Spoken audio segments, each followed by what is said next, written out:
Bienvenue dans cette nouvelle vidéo très particulière pour moi. Pour celles et ceux qui ne me connaissent pas, je m'appelle Marie-Clémence et j'ai rencontré ma femme Aurore il y a 12 ans. Nous sommes mariés depuis 2015 et nous sommes les mamans d'une petite Charlie qui a 2 ans et demi que nous avons eue par PMA en Espagne à la clinique San Sebastián, juste à la frontière franco-espagnole. Depuis un peu plus d'1 an, nous essayons d'avoir un deuxième enfant. Nous avons réentamé les procédures de la même manière avec la même clinique en Espagne. Nous avons fait 3 essais l'année dernière qui malheureusement se sont tous soldés par un échec. Et au 4e essai, je suis tombée enceinte en juin dernier. Malheureusement, cette grossesse s'est mal terminée puisque j'ai fait une fausse couche à 3 mois de grossesse. Alors parce que la PMA est un combat, parce que je n'ai pas de plan B, malheureusement, il a fallu y retourner, malgré les peurs, malgré l'appréhension évidemment. Nous y sommes retournés et donc en novembre dernier, novembre 2020, nous avons réentamé une procédure de PMA, toujours en Espagne, à la clinique San Sebastián. Cette fois-ci, j'ai décidé de tout filmer. Alors peut-être pour essayer de prendre un petit peu de distance avec ce que je vivais, peut-être aussi parce que j'espérais secrètement que ce soit la dernière fois que j'ai à vivre ça, mais j'ai décidé de prendre mon téléphone et en fait de filmer absolument tout le parcours de PMA, de la toute première étape, c'est-à-dire la prise de contact avec la clinique, jusqu'à l'insémination, l'attente, les résultats. J'ai filmé chaque piqûre, j'ai filmé chaque échographie, etc.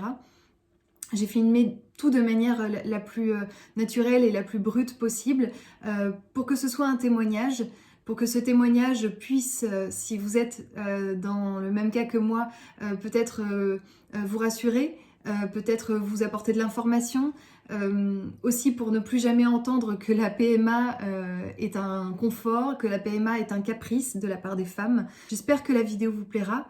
Je vous laisse regarder les images et on se retrouve juste après.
Respirez. Desserrez le poing.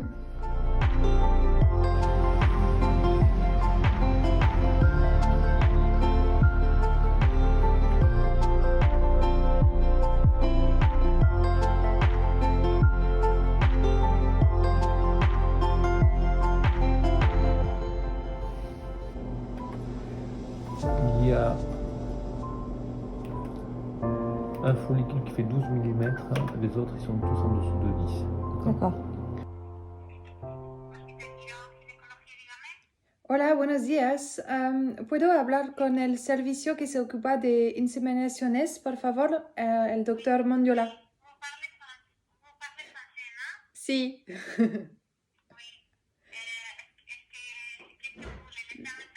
Je voudrais donner les résultats. Bordet, B-O-R-D-E-T. D-E-T. Alors, le taux d'oestradiol, il est à 64,1.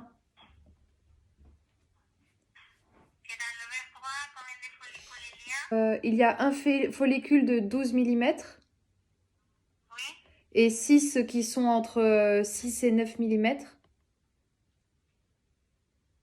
Et à gauche, il y en a pas qui il y en a aucun au-dessus de 10. Il y en a 6 qui sont entre 4 et 8. Il n'y en a aucun au-dessus de 10. Ça veut rien dire, mais il n'y en a aucun au-dessus de 10.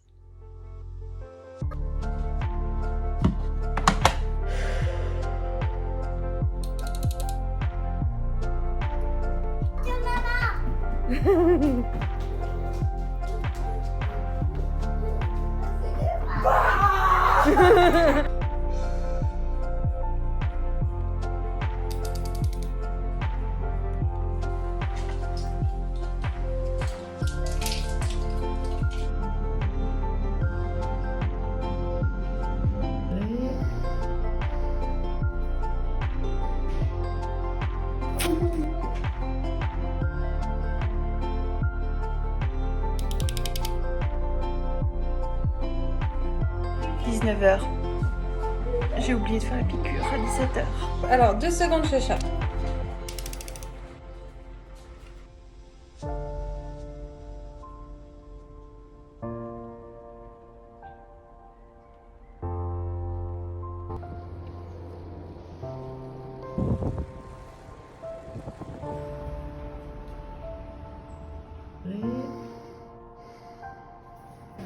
Il y en a pas mal, il y en a des supracentimétriques, mais en fait la plupart ils sont un peu en dessous de la gauche. Enfin ils sont juste centimétriques, il n'y en a pas non plus des très gros. D'accord.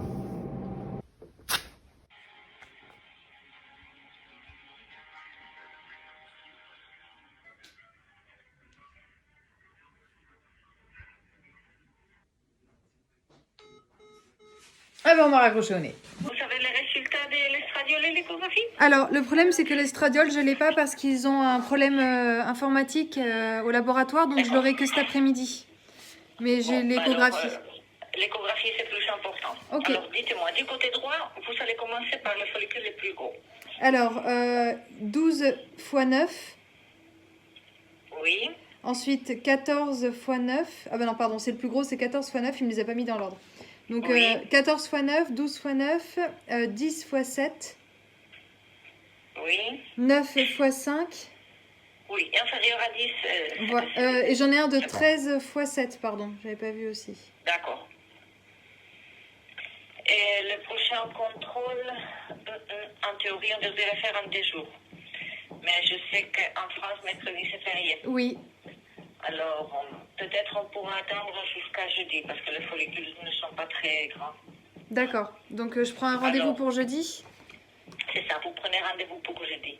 D'accord. D'accord. Et Ok. jeudi, comme aujourd'hui, estradiol et échographie.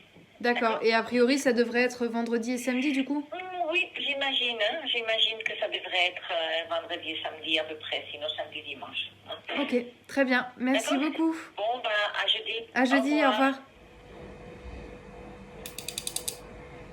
On est mardi 10 novembre, j'en suis à mon 10e jour de traitement. Je suis fatiguée.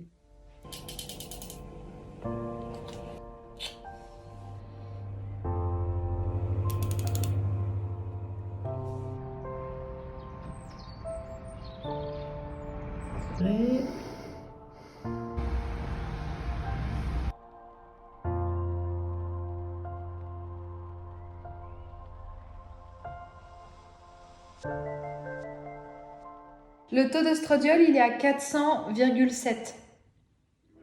Alors, à droite, il y en a un qui fait 17, Oui, un qui fait 12 oui, et un qui fait 10. oui, d'accord. Et du côté gauche? 18, Oui, 13 oui. et 8. Les inséminations seront vendredi et samedi. D'accord.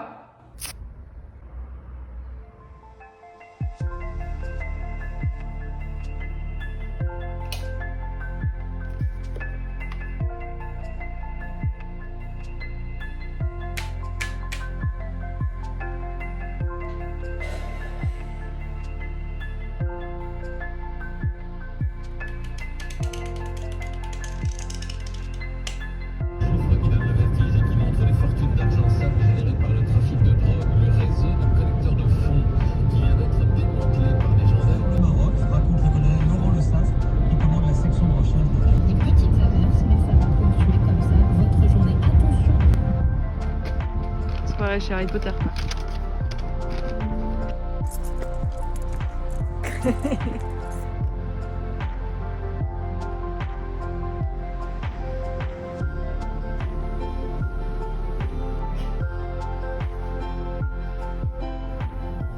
Hola chica, ¿cómo estás?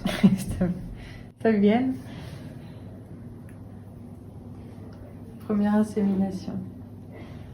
On revient demain.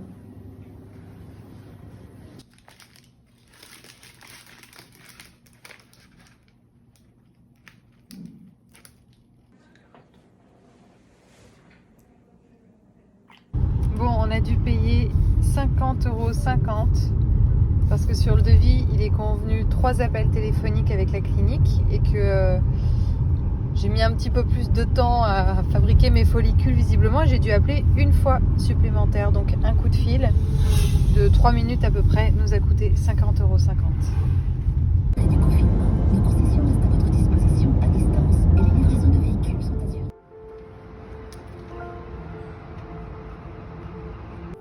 Qu'est-ce que t'as pris? J'ai toujours une pipetasse.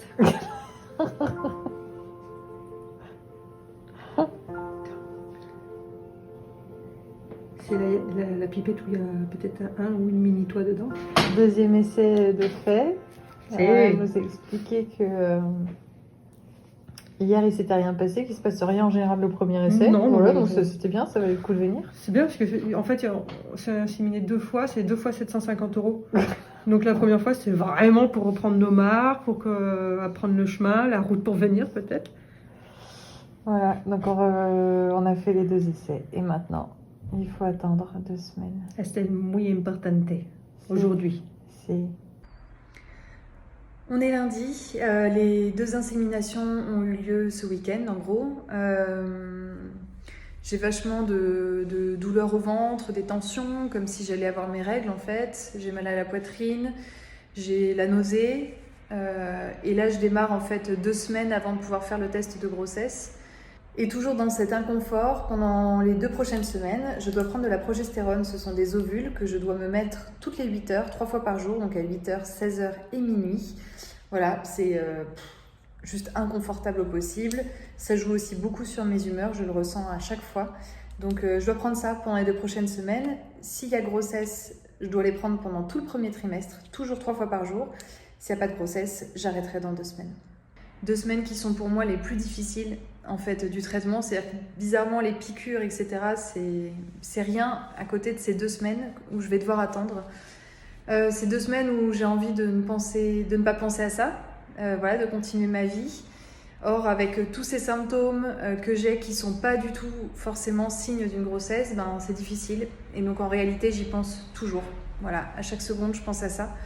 J'ai du mal à me projeter, je pense que ça va pas marcher, j'ai l'intuition que ça va pas marcher, donc ça me rend triste d'avance après tous ces essais. Parfois je me dis allez, il faut y croire et après je m'en veux d'y croire parce que je veux me préparer au pire pour souffrir le moins possible. Donc là en ce moment c'est pas simple et ça va être 2 semaines très très longues. Je suis très angoissée, voilà, mais j'ai pas le choix, j'ai pas de plan B. Donc j'attends 2 semaines et puis j'espère.